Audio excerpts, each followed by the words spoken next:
Hello mga ka-90s, ngayong araw, gagawin natin yung trending ngayon sa Facebook, TikTok, at YouTube. Nag-Black Spider-Man ako at syempre nag-Red Spider-Man ako. Bago nga pala ako magsimula, pumunta nga pala ako sa Lubao, Pampanga para magpa-makeup ng Spider-Man. Talagang napakaganda ng setup nila dito ah. Kumpletong kumpleto. Excited na tuloy ako. Pumunta nga pala talaga ako dito para magpa-makeup sa pinakamagaling na makeup artist dito sa Lubao, Pampanga. Walang iba kundi si Trix Datu. Kaya sa mga gusto magpa-makeup dyan, hanapin nyo lang si Trix Datu. Nagsimula na nga pala ako magpa-makeup dito mga 90s. Unahin nga pala dito yung Black Spider-Man.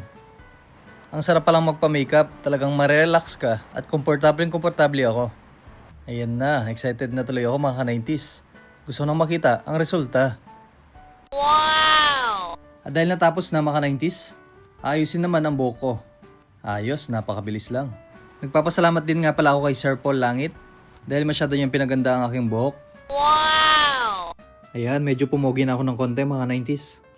At syempre, mag-shoot na kami. Ayan, Black Spider-Man ako dito. At syempre mga ka-90s, mamaya abangan nyo ang resulta. Ayan, after ko nga palang mag-shoot, binuran na ulit yung makeup ko dahil papalitan nila yung makeup ko dito. At syempre, Red Spider-Man naman. Napakabilis lang namin mag-shoot dito mga ka-90s. Ayan na, malapit na matapos yung Red Spider-Man. Excited na tuloy ako. Ayan, tapos na. At dahil natapos na, nag-base na ako ng pang Spider-Man. Ayan, emote-emote lang. Abangan nyo mamaya ang resulta mga 90s. Sa wakas, natapos na rin yung shoot namin. After ng shoot nga pala mga 90s, niyaya ko nga pala sila mag-burger. Wow! Deserve nila dahil napakabait nila.